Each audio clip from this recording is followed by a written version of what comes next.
અમદાવાદમાં મોડી રાત્રે ધોધમાર વરસાદ વરસ્યો અને વરસાદના કારણે ઠેર ઠેર વૃક્ષો પણ ધરાશાયી થયા. વૃક્ષ ધરાશાયી થતાં અનેક વાહનોને નુકસાન થયું છે.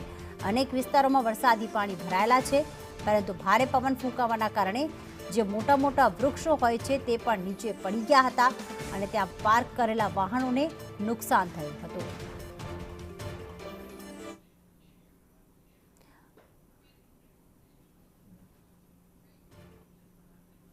અમદાવાદમાં માત્ર થોડાક જ વરસાદે તંત્રની પોલ ખોલી નાખી છે.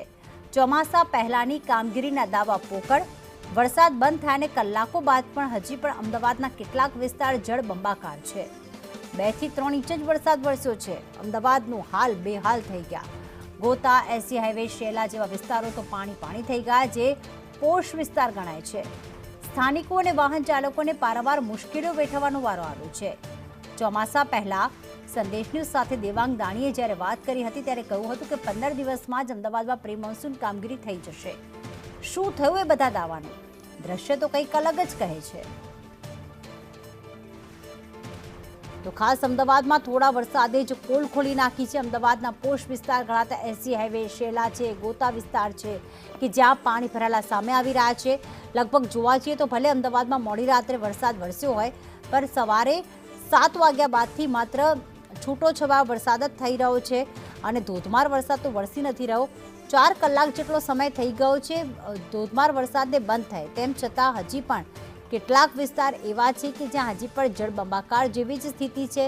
પાણી 4 થી 5 કલાક થઈ ગયા વરસાદ બંધ થાય તો પણ ઓસરતા નથી અને તંત્ર એક તરફ કહેતું હતું કે સીસીટીવીથી મોનિટરિંગ કરવામાં આવશે ને જાણવામાં આવશે કે ક્યાં પાણી ભરાયેલા છે અને તરત જ ત્યાં પાણી નિકાલની વ્યવસ્થા કરવામાં આવશે. તો શું સીસીટીવી બંધ હાલતમાં છે કે પછી જે દાવા કર્યા હતા કે સીસીટીવીથી મોનિટરિંગ કરવામાં આવશે એ તમામ દાવા પોકળ હતા, માત્ર વાત કરવા માટે હતા?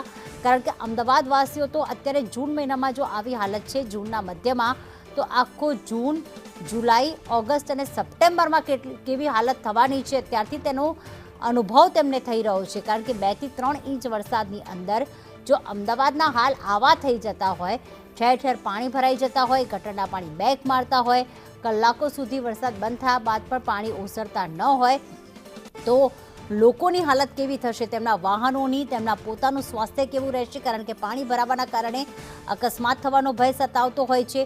એક સ્થળેથી બીજા સ્થળે અમદાવાદવાસીઓ જઈ શકતા નથી. કલાકો સુધી ટ્રાફિકમાં ઊભા રહ્યા બાદ અને ત્યારબાદ પણ પાણી ઓસરતું નથી. બીજી વસ્તુ એ કે રોગચાળાનો ભય તો આમાં સૌથી વધારે સતાવતો હોય છે. હવે કયા વિસ્તાર જળબંબાકાર છે તેના પર નજર કરી લઈએ.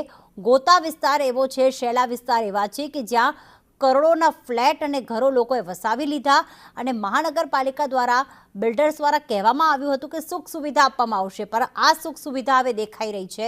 જગતપુર વિસ્તારમાં પાણી ભરાયેલા છે. કઠવાડા જીઆઈડીસીમાં તો વેપારીઓને મોટું નુકસાન થયું છે. તો ઓઢવમાં પણ ક્યાંક આવા જ હાલ જોવા મળી રહ્યા છે. દુકાનોની બહાર પાણી ભરાયેલા હોવાના કારણે વેપારીઓએ સવારથી દુકાનો ખોલી પણ નથી. માલને એટલું નુકસાન થયું છે, તેમના વાહનોને એટલું નુકસાન થયું છે.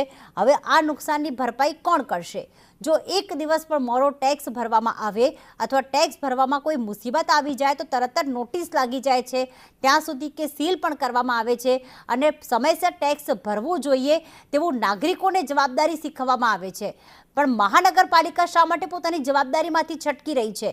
તેની જવાબદારી એ છે કે જો નાગરિકો ટેક્સ ભરી રહ્યા છે તો સામે તેની એટલે સુખ સુવિધા આપવી જોઈએ.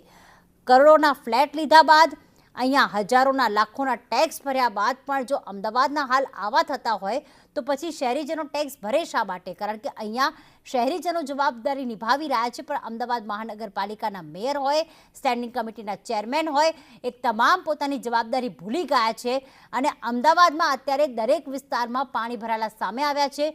હવે આ પાણી ક્યારે ઓસરશે તે જોવાનું રહેશે. ક્યારે આ મુસીબતોનો અંત આવશે? વિદ્યાર્થીઓને શાળાએ જવામાં મુશ્કેલી પડી રહી છે, નોકરિયાત વર્ગને પોતાની ઓફિસ જવામાં મુશ્કેલી પડી રહી છે અને વેપારીઓનું તો કહેવું શું કે જેમની બેઝમેન્ટમાં કદાચ પહેલા માળે દુકાન હશે, બેઝમેન્ટ અથવા પહેલા માળે, તો એમના હાલ એવા થાય છે કે તેમના માલ સામાનને ખૂબ મોટું નુકસાન થાય છે. અમદાવાદમાં ઘણા એવા નીચાણવાળા વિસ્તારો છે કે જ્યાં ઘરોમાં હજી તો માત્ર 1 થી 2 કલાક, 2 થી 3 ઇંચ વરસાદ વરસ્યો હોય ત્યાં ઘરોમાં પાણી ઘૂસી જતા હોય છે. આ સમસ્યા કે આજ કે કાલની નથી, આ સમસ્યા દરેક ચોમાસાની છે. એક તરફ અમદાવાદને હેરિટેજ સિટી કહેવામાં આવે છે, અને એવું કહેવામાં આવે છે કે અમદાવાદમાં વિકાસ થઈ રહ્યો છે, પરંતુ આ વિકાસ ત્યારે જ દેખાય છે જ્યારે ચોમાસું આવે છે, કારણ કે ચોમાસામાં રોડ રસ્તાની હાલત એટલી કફોડી થઈ જાય છે કે દર વર્ષે નવો રોડ બનાવવામાં આવે છે. અત્યારે તમે અમદાવાદનો એક વિસ્તાર એવો નહીં હોય, પૂર્વ હોય કે પશ્ચિમ હોય, કે જ્યાં ખોદકામ ન ચાલતું હોય, ગટરનું કામ ન ચાલતું હોય. આ મહાનગરપાલિકાને ચોમાસા પહેલાં આ બધા કામ યાદ શા માટે નથી આવતા? ઠેર ઠેર ભૂવા પડી જાય, ઠેર ઠેર ખોદકામ કરવામાં આવે, અને ખોદકામમાં બેરિકેડિંગ કદાચ જો ભારે પવનના કારણે પડી જાય અને જો કદાચ ત્યાં ભૂવો પડ્યો હોય કે ખોદકામ કર્યું હોય અને ત્યાં બેરિકેડિંગ ન કરતા જો ઉપર પાણી ભરાયેલું હોય તો સમજો કે અમદાવાદવાસીના વાહન ચાલકો ગયા સમજો, કારણ કે 2 વ્હીલર હોય, 4 વ્હીલર હોય તે ભૂવામાં ગરકાવ થઈ જતા હોય છે. અત્યારે અમદાવાદની હાલત આપણે જોઈ રહ્યા છીએ. અત્યારે અમદાવાદને વિકાસશીલ કહેવું કદાચ મુશ્કેલ થઈ જશે, કારણ કે લગભગ 4 થી 5 વાગ્યાથી બધા અમદાવાદવાસીઓના સાક્ષી હશે કે મોડી રાત્રે વરસાદ પડ્યો, પણ 5 કલાકનો સમય થઈ ગયો છે કે જે ધોધમાર વરસાદ બંધ થઈ ગયો છે, તેમ છતાં હજી પણ પાણી ઓસર્યા નથી. અને એવું લાગતું પણ નથી કે આ પાણી ક્યારે ઓસરશે, કારણ કે જેવી ઓસરવાની જાતે શરૂઆત થશે, કારણ કે મહાનગરપાલિકાને કદાચ સમય નથી, જવાબદારીનું ભાન નથી કે પાણી નિકાલની તરત વ્યવસ્થા કરવામાં આવે, જેના કારણે લોકોની મુશ્કેલીનો અંત આવી શકે. પાણી નિકાલની તો કોઈ વ્યવસ્થા છે જ નહીં, પરંતુ સાથે સાથે ગટરની સાફ સફાઈ કે રીસર્ફેસનું કામ એટલું સારી રીતે નથી કરવામાં આવ્યું કે જાતે પાણી ઓસરી જાય ને ભરાય જ નહીં. ઠેર ઠેર આવી પરિસ્થિતિ છે અને એના જ કારણે અમદાવાદવાસીઓ જે છે એ ક્યાંક મુશ્કેલીનો સામનો કરવા પડી રહ્યો છે. સીસીટીવી વાતની તો દૂર વાત છે, પરંતુ જે કર્મચારીઓ પાણી નિકાલની વ્યવસ્થા કરતા હોય છે વાહનો લઈને, તે વાહનો પણ અત્યારે સુદ્ધા દેખાતા નથી. સીસીટીવી વાત તો દૂર રહી, સીસીટીવીમાં પાણી દેખાઈ જશે, પાણી નિકાલ થશે, તો પછી સીસીટીવી શું હજી બંધ હાલતમાં છે, લગાવ્યા છે કે નહીં એ પણ ખબર નથી. કારણ કે અત્યારની સ્થિતિ જોઈને લાગી રહ્યું છે કે સીસીટીવી એટલે કે ત્રીજી આંખ તો દૂર, પરંતુ તંત્રના જે અધિકારીઓ છે તેમના આંખે પણ ક્યાંક પાટા બંધાઈ ગયા છે અને પોતાની આંખે પણ આ પાણી જોઈ શકતા નથી.